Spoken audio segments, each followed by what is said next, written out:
Glória a Deus, amém? Então, voltando aqui a Isaías, capítulo 9, verso 1 e 2, diz assim a palavra do Senhor nosso Deus: Contudo, não haverá mais escuridão para os que estavam aflitos.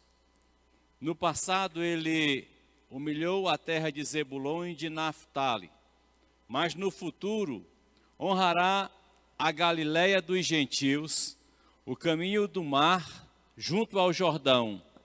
O povo que caminhava em trevas viu uma grande luz. Sobre os que viviam na terra da sombra da morte, raiou uma luz.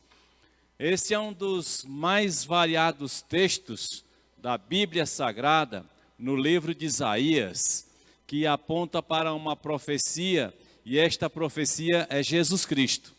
Está falando a respeito de Jesus Cristo. E Isaías, ele começou seu ministério mais ou menos no ano 750 antes de Cristo. Foi por aí que ele esteve presente trazendo a palavra profética, o profeta Isaías, né? E ele iniciou exatamente na época em que o rei Uzias morreu e também na época em que estava havendo a fundação de Roma. Roma nascia, rei Uzias morria e o profeta Isaías estava ali falando em muitas das suas predições ou profecias a respeito de Jesus Cristo. Nós vamos ver essa passagem daqui a pouco lá na frente no Novo Testamento. Mas Zacarias capítulo 13, verso 7, também nós encontramos uma passagem muito interessante. E observem que estas passagens, tanto de Isaías como de Zacarias, dos profetas que estão inseridos na Bíblia Sagrada, eles estão há muitos anos antes de Jesus e eles apontam a profecia para Jesus Cristo. Isso é que eu gostaria já de chamar a atenção de todos. E ele diz assim em Zacarias 13, 7. Levante-se, ó espada, contra o meu pastor, contra o meu companheiro, declara o Senhor dos Exércitos. Fira o pastor e as ovelhas se dispersarão, e voltarei minha mão para os pequeninos. Então Jesus Cristo, ele repete esta passagem aqui de Zacarias, ali pela ocasião da ceia, onde ele estava se preparando para ir ao Calvário, para pagar a nossa dívida naquela cruz do Calvário, né? E aqui então, Zacarias, 520 anos antes de Cristo, ele traz esta palavra, esse registro profético, na época que o povo estava voltando do primeiro exílio da Babilônia, né? E estavam ali reconstruindo Jerusalém e o templo do Senhor naquele momento. Mas passado o tempo, então Jesus vem, Jesus nasce, e aqui tem uma passagem falando a respeito exatamente já do início do ministério de Jesus Cristo e onde Jesus viveu. Nós sabemos que Jesus Cristo, ele veio numa cidade chamada Nazaré, não é isso? Por isso Jesus é chamado Jesus de Nazaré ou Jesus o Nazareno. E Marcos capítulo 6, versos 1 a 6, a palavra do Senhor diz assim: Jesus saiu dali e foi para a cidade acompanhado dos seus discípulos. Quando chegou o sábado, começou a ensinar na sinagoga, e muitos que o ouviam ficavam admirados. De onde lhe vêm estas coisas? Perguntavam eles. Que sabedoria é esta que lhe foi dada? E estes milagres que ele faz? Não é este o carpinteiro, filho de Maria, irmão de Tiago, José, Judas e Simão? Não estão aqui conosco as suas irmãs? E ficavam escandalizados por causa dele. Jesus lhe disse: só em sua própria terra, entre seus parentes e em sua própria casa, é que um profeta não tem honra. Então Jesus, ele depois que nasce, ele cresce na cidade de Nazaré, né? E aqui a palavra diz, por isso que Jesus é chamado de carpinteiro, porque ele era filho de José. José é seu pai, né? É o seu pai que o adotou, que cuidou dele, porque na verdade Jesus foi concebido em Maria por obra do Espírito Santo. Mas ele teve um pai na terra chamado José, que foi quem deu origem à sua linhagem, a linhagem de Davi também, para se cumprir as profecias. Então Jesus, ele vem, não é isso? Ele vem ali, ele nasce em Belém, mas se dirige para Nazaré, onde moravam seus familiares. Agora Nazaré, muita gente acha que é uma cidade muito grande, mas já falamos aqui certa ocasião, Nazaré não passava de um pequeno vilarejo, um micro vilarejo. Hoje a gente não tem ideia o que seria hoje o tamanho dessa cidade, de tão pequena, devido os nossos bairros de onde a gente mora, dos lugares onde a gente está, ser sempre lotados de pessoas, tá? Na verdade, um bloco de apartamento tem mais gente do que tinha em Nazaré.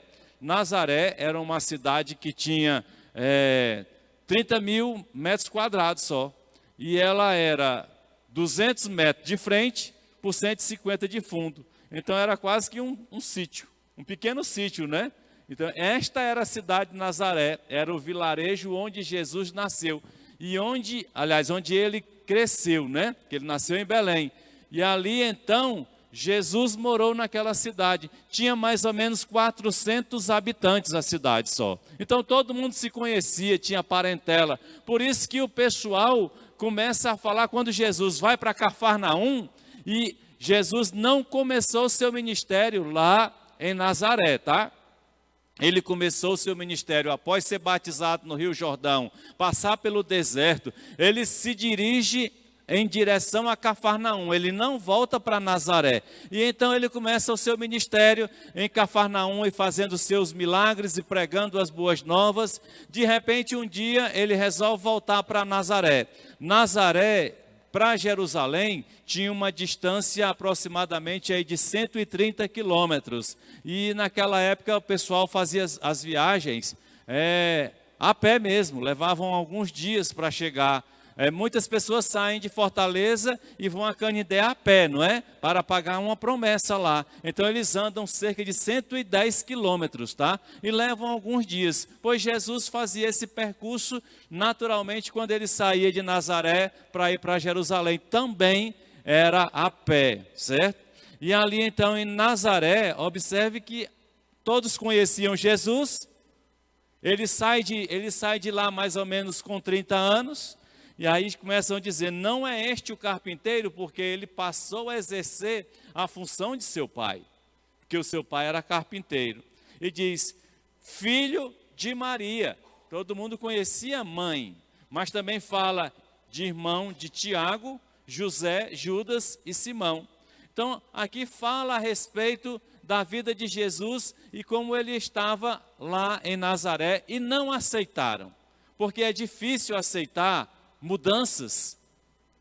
Quando se vê pessoas que às vezes conviveu com a gente, tá? E um dia ela aparece de uma forma diferente, a gente aponta e diz, mas você, né? As pessoas aceitam Jesus Cristo, recebem Jesus, mudam as suas vidas e para muitos não querem aceitar aquilo. Assim Jesus, ele aparece agora sendo realmente quem ele é, filho de Deus e cumprindo a sua missão aqui na terra, que era mostrar o caminho da salvação ao homem. Para isso Jesus Cristo veio, né? Certo?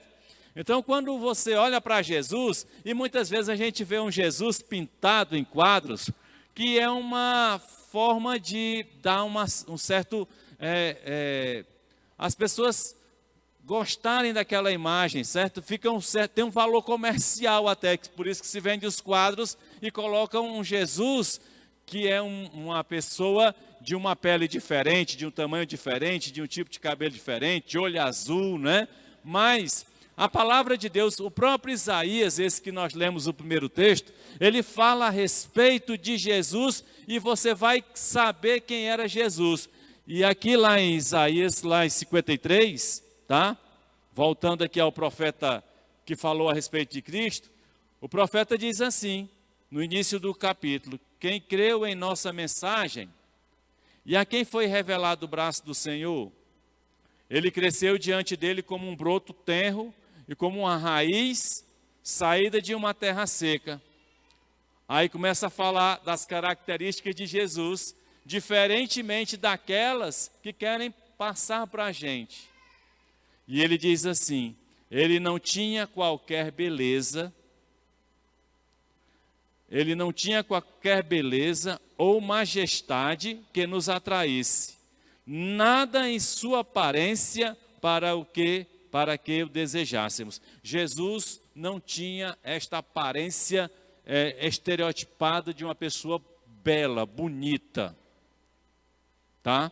A sua atração às pessoas era por causa do amor que exalava dela, do amor de Jesus, do amor de Deus que vinha através dele. Então, o amor que ele tinha, a compaixão que ele tinha pelas pessoas, era o que o atraíam as pessoas para ele, né? E no versículo 3 diz assim, ó: foi desprezado e rejeitado pelos homens, um homem de tristeza e familiarizado com o sofrimento. Ele trabalhou muito, tinha as mãos calejadas, Deus abençoe. Tinha as mãos calejadas, como alguém de quem os homens escondem o rosto. Foi desprezado e nós não o tínhamos em estima. Certamente, aí vem, ele tomou sobre ele, Jesus tomou sobre si as nossas enfermidades e levou sobre si as nossas doenças. Contudo, nós o consideramos castigado por Deus, por ele atingido e afligido. Mas ele foi traspassado, a lança na cruz, traspassou Jesus, né? Ele foi traspassado por causa das nossas transgressões, dos nossos pecados. Ele foi esmagado por causa de nossas iniquidades. O castigo que nos traz a paz estava sobre ele, e pelas suas feridas ou pisaduras, né, fomos curados ou sarados, mesma coisa. E o verso 6 diz: todos nós, tal qual ovelhas, nos desviamos, cada um de nós se voltou para o seu próprio caminho. Quando o homem cai lá no Éden, cada um seguiu o seu caminho. Todos se afastaram de Deus. E continuamos muitas vezes afastados de Deus. Quantas vezes nós nos tornamos religiosos, mas distante de Deus, não é? E aqui é o que expressa. Então Jesus vem. Jesus, quando entra, como nós lemos aqui em Marcos 6, ele vem e começa a traçar e mostrar para nós a sua mensagem. E aqui, dentre as mensagens que Jesus trouxe para nós colocamos 3 fundamentos destas mensagens que ele trouxe para nós, e que elas estão vivas até hoje e estarão vivas até que a sua igreja volte para ele. E esses 3 fundamentos são necessários para que tenhamos uma perfeita aliança com ele. Só tem um jeito de nós alcançarmos a vida eterna, é através de Jesus Cristo. E isso acontece quando temos uma aliança com ele. Sem esta aliança com Jesus, nós estamos sendo enganados por quem quer que fale outra coisa. A Bíblia Sagrada, ela aponta para isso o tempo todo. Você vai encontrar facilmente alguns textos. E aqui esses 3 fundamentos, eu gostaria que você prestasse atenção, porque eles são muito importantes. Não é difícil entrar no céu. O difícil é a gente dar o braço a torcer, né? Não é difícil ter um encontro com Jesus Cristo. O difícil é a gente vencer os preconceitos que nós criamos, as barreiras que nós criamos. Estas são difíceis, sim. Mas observe, o primeiro fundamento que eu coloco aqui é bem simples: crer em Jesus Cristo. Muita gente diz que crê em Jesus Cristo, mas até que ponto vai esta crença em Jesus Cristo? Muitas vezes nós dividimos a nossa fé é em várias coisas. Existem pessoas, e isso vem já do Egito, um sincretismo religioso onde tinha muitos deuses, porque eles diziam assim, se tem vários deuses, mas se um falhar, o outro acerta. Tá? Eles não tinham tanta certeza de que um daqueles deuses poderia ser o suficiente, então eles elegiam milhares de deuses, porque eles diziam, olha, se um não der certo, como vai dar com o outro? E isso é errado, porque só existe um Deus que criou os céus e a terra, não existe mais de um, só Ele, né? Então a gente não precisa ter medo, porque esse não falha, mas é preciso então a gente crer nele. E aí quando você abre a sua Bíblia em João capítulo 6, versículo 47, João capítulo 6, verso 47, diz assim a palavra de Deus, asseguro-lhes que aquele que crê tem a vida eterna. Olha só o que a palavra de Deus está dizendo. Aquele que crê tem a vida eterna. Não somos nós, pessoas especiais, que terão a vida eterna. Mas aquele que crê, está em você.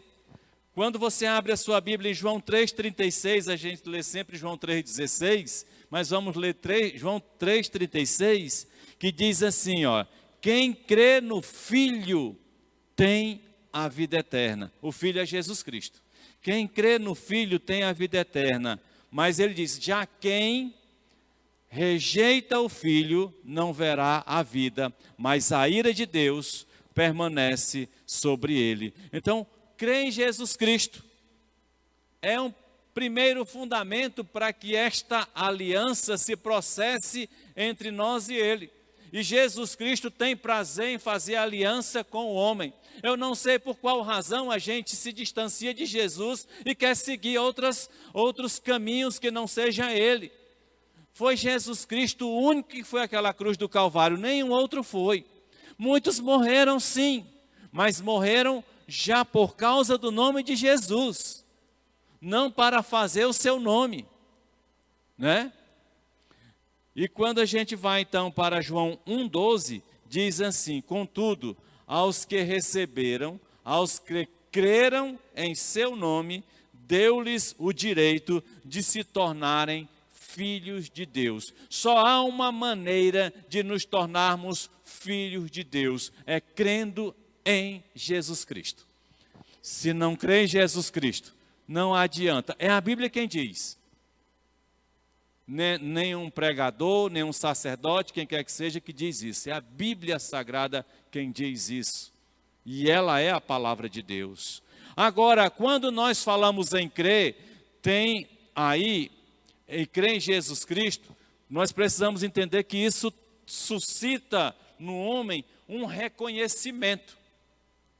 Quando eu falo em crer em Jesus Cristo, ao mesmo tempo eu creio em Jesus Cristo, está apontando para mim as minhas deficiências, as minhas falhas e os meus erros e os meus pecados. Por isso há uma necessidade de reconhecimento.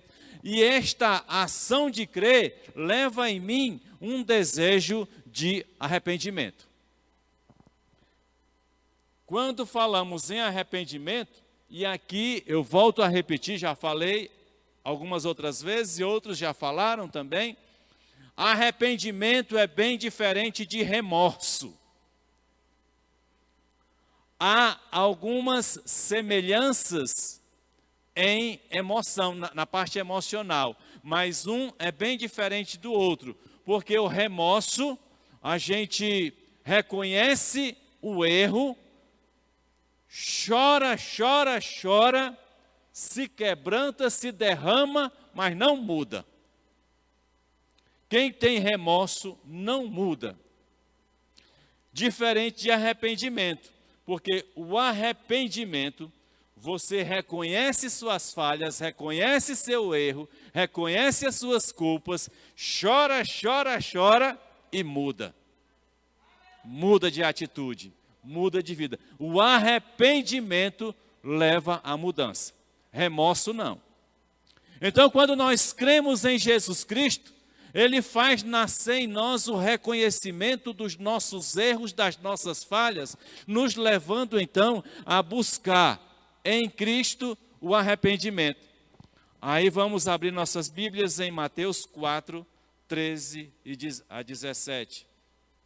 Diz assim: saindo de Nazaré, nós lemos lá, né?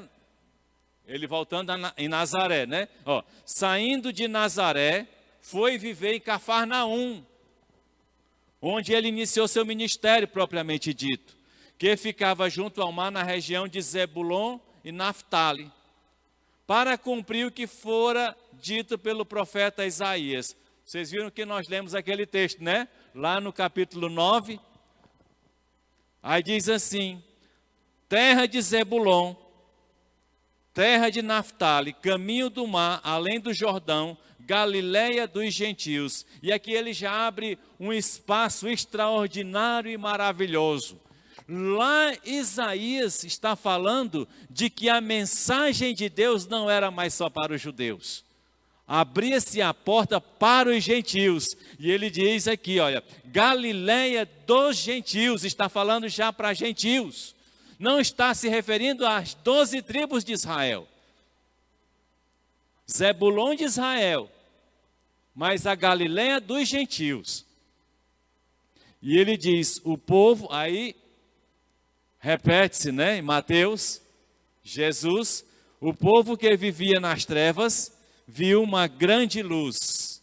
Sobre os que viviam na terra da sombra da morte raiou uma luz. Quem é? Jesus Cristo. E então ele continua dizendo no versículo 17, daí em diante, Jesus começou a pregar, e o que ele pregava? Arrependam-se, pois o reino dos céus está próximo. Ele fala em arrependimento, é a primeira mensagem que Jesus Cristo fala. Então, quando você crê em Jesus Cristo, abre no seu coração o desejo de se arrepender, não tem outra. Aí ele diz, daí em diante Jesus começou a pregar, arrependam-se, pois o reino dos céus está próximo. E quando Jesus vai para o céu, né, que ele ressurge, ele não fica no túmulo, depois de ser morto, ele vai para o túmulo, depois ele ressuscita e ele vai para o céu, e a igreja começa então a sobreviver, a aparecer, né? A igreja começa a dar os seus sinais de existência. E aqui então, Atos 3,19, a palavra de Deus diz assim, arrependam-se, pois, e voltem-se para Deus, para que os seus pecados sejam cancelados. Não há cancelamento de pecado se eu não me arrepender. Não adianta eu entrar numa igreja, não adianta eu fazer uma espécie de confissão ou rituais, mas se eu não me arrepender, não adianta ler a Bíblia toda, não adianta passar o dia todo orando, se eu não me arrepender, meus pecados não serão cancelados. Por isso diz, arrependam-se, pois, e voltem-se para Deus, para que os seus pecados sejam cancelados. E 2 Pedro 3,9, também o apóstolo Pedro diz algo muito interessante. Ele diz, o Senhor não demora em cumprir a sua promessa, como julgam alguns. Pelo contrário, Ele, Deus, é paciente com vocês, não querendo que ninguém pereça, mas que todos cheguem ao arrependimento. Então, um segundo aspecto que nós podemos ver dessa aliança que precisamos ter com Jesus para uma eternidade com Ele, é o arrependimento, sim. E Ele nos chama a esse arrependimento. Então, o arrependimento, quando sentimos, o que é que acontece? Ele mexe com a nossa natureza, e nossa natureza é transformada. A natureza, ela é transformada quando nós verbalizamos aquilo que o arrependimento está causando em nosso coração ou no nosso espírito. Como é que isso acontece? Confissão. O terceiro fundamento que eu gostaria de deixar bem claro para a igreja, para uma aliança completa com Jesus Cristo, é a confissão. Você precisa crer, porque sem crer, se você não crer, não vai ter arrependimento. Mas precisa se arrepender. Mas tem um terceiro aspecto, o arrependimento tem que ser materializado. E ele é materializado inicialmente pelo que nós falamos. Eu preciso dizer, Senhor, eu estou arrependido, porque eu sou uma pessoa má, porque eu sou uma pessoa egoísta, porque eu só penso em mim, porque eu desejo o meu bem e não dos outros, e muitos de nós, ou a maioria de nós, porque não todos nós somos egoístas. Tem pessoas que têm egoísmo na sua humildade. Eu sou tão humilde, falando isso com orgulho. Tá? Então, há uma necessidade de confessar. Confessar é fazer uma declaração, é fazer soar a palavra do que está acontecendo dentro de nós. Isso é confissão. E 1 João, na primeira carta de João, no capítulo 1, nos versos 8 e 9, diz assim: se afirmarmos que estamos sem pecado, enganamo-nos a nós mesmos, e a verdade não está em nós. Quem disse que não tem pecado, está numa situação difícil, né? Porque todos nós temos sim pecado. Por isso não tem ninguém melhor do que ninguém, né? Todos nós. Mas ele diz assim no verso 9: agora, se confessarmos, se verbalizarmos, se declararmos, se confessarmos os nossos pecados, ele, Jesus, é fiel e justo para perdoar os nossos pecados e nos purificar de toda injustiça. Não há pecado que não possa ser perdoado, mas é preciso ser confessado. É preciso que a gente abra a boca e dizer: errei, Pai, pequei sério, fiz o que não devia. Confessar, arrepender e crer. Lucas capítulo 12, versos 8 e 9, diz assim: eu lhes digo que quem me confessar diante dos homens, também o Filho do Homem o confessará diante dos anjos de Deus. Mas aquele que me negar diante dos homens, será negado diante dos anjos de Deus. Jesus Cristo não tem agente 007, viu? Agente secreto. Muitas pessoas querem seguir Jesus de forma secreta. Ninguém precisa saber que eu aceitei Jesus Cristo. Por isso, nós precisamos entender o que a palavra de Deus está dizendo e o que o próprio Jesus Cristo está dizendo para nós. Ele diz assim: eu lhes digo, Jesus, quem me confessar diante dos homens, né? Também o Filho do Homem, ele, Jesus, o confessará diante dos anjos de Deus. É preciso que a gente confesse. Não tenha vergonha de que nós recebemos Jesus Cristo, de que nós aceitamos Jesus Cristo. Então Jesus vem e traz essa mensagem. Qual é o problema? É que no decorrer dela criam-se partidos e religiões. E muitas dessas não professam a palavra de Deus como ela é. E não levam as pessoas a refletirem que elas são pecadoras e precisam se arrepender, e precisam crer, e precisam confessar diante de todos que têm Jesus Cristo em sua vida. Não adianta corrermos para vários lugares atrás de solução para nossas vidas. Somente em Cristo Jesus temos a solução. Atos capítulo 4, versículo 12, estou caminhando para o final já.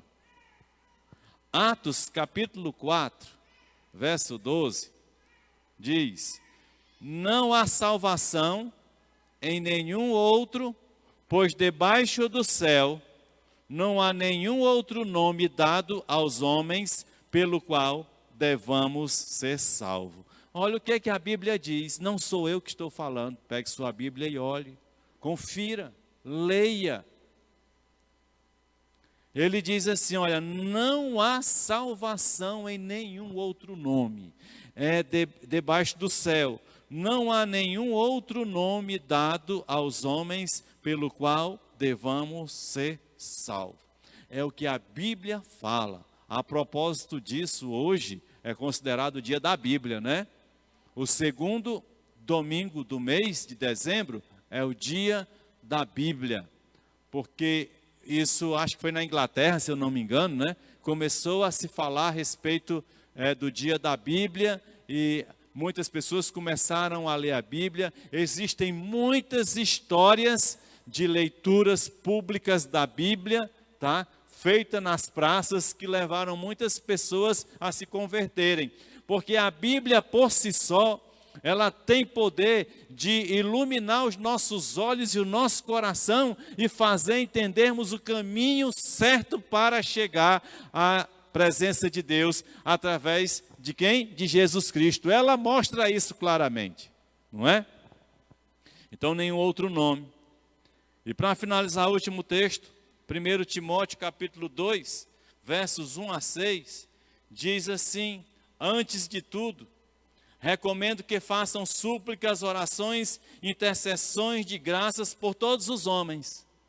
É o dever nosso, interceder por todo ser humano, né? E diz mais, pelos reis e por todos os que exercem autoridade, para que tenhamos uma vida tranquila e pacífica, com toda a piedade e dignidade. Isso é bom e agradável perante Deus, nosso Salvador, que continua dizendo que Deus, né, esse Deus que deseja que todos os homens sejam salvos e cheguem ao conhecimento da verdade. Sabe por quê? Pois há um só Deus, não tem dois deuses. Há um só Deus e um só mediador, quem está entre Deus e os homens, o homem Cristo Jesus. Jesus é aquele que leva as nossas orações ao Pai. Jesus é aquele que confessa aquilo que nós confessamos aqui na terra, Ele confessa no céu, diante dos anjos. Jesus, tudo aponta para Jesus Cristo. Por isso, falamos a todo tempo no nome dEle, de Jesus Cristo. A Bíblia, ela existe não por causa de Israel, não por causa de Moisés, não por causa de Pedro, não por causa do famoso apóstolo Paulo, né? Que é famoso porque escreveu, se eu não me engano, 12 cartas, né? Ou até mais, porque fala de carta que ele pede para ser lida em tal igreja que não está aqui, deve ter perdido. Mas a Bíblia, ela foi colocada para nós por causa de um único nome, Jesus Cristo. Não tem outro. Por isso ele diz, pois há um só Deus e um só mediador entre Deus e os homens, o homem Cristo Jesus, o qual se entregou a si mesmo como resgate por todos. O grande problema, quando a gente lê isso aqui, então ele morreu, então todo mundo está salvo. Não está. Ele abriu o seu sacrifício, abriu a oportunidade para todos. Não existe limite. Mas aí vai do homem decidir se arrepender e confessar. Não é mais dele. Então a sua palavra é explanada, ela é colocada para nós. A gente sabe que nem todos serão salvos, porque tem muitos que viram as costas para Jesus. Tem muitos que se corrompem no meio do caminho. A gente sabe disso. Mas é importante que a terra saiba, que o ser humano saiba, que o sacrifício de Jesus foi suficientemente poderoso para dar salvação a todo ser humano. Agora cabe a gente crer ou não, aceitar ou não. O qual se entregou a si mesmo como resgate por todos. Esse foi o testemunho dado em seu próprio tempo. Então a Bíblia é muito clara. Nós é que precisamos deixar o Espírito Santo nos convencer agora. E ele diz, esse é o caminho. Eu já tenho ouvido de muitas e muitas pessoas nessa minha trajetória de evangelho. Eu não sou defensor de denominações, de igrejas. Eu sou um defensor da palavra de Deus, sempre fui. Não sou partidarista.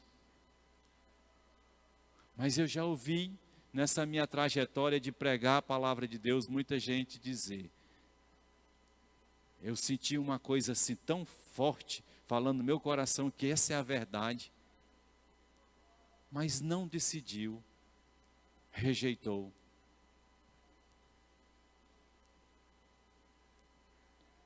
A questão hoje é que está em nossas mãos.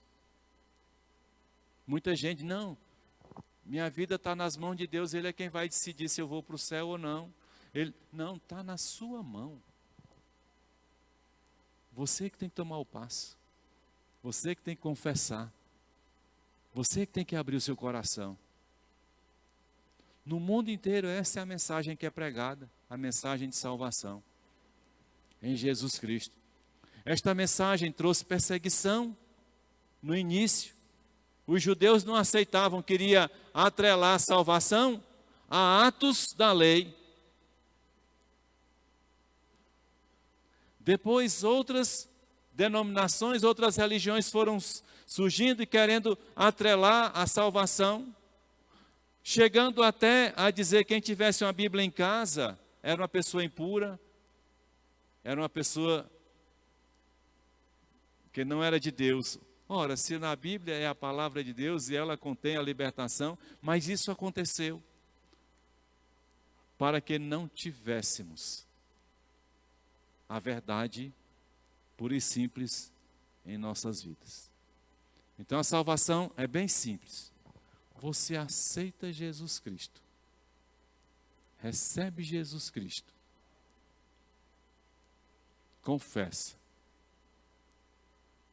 e o resto Ele vai fazer. Se a gente faz isso com sinceridade, e o Espírito Santo vem habitar em nós, nós teremos força para vencer todos os pecados. Amém?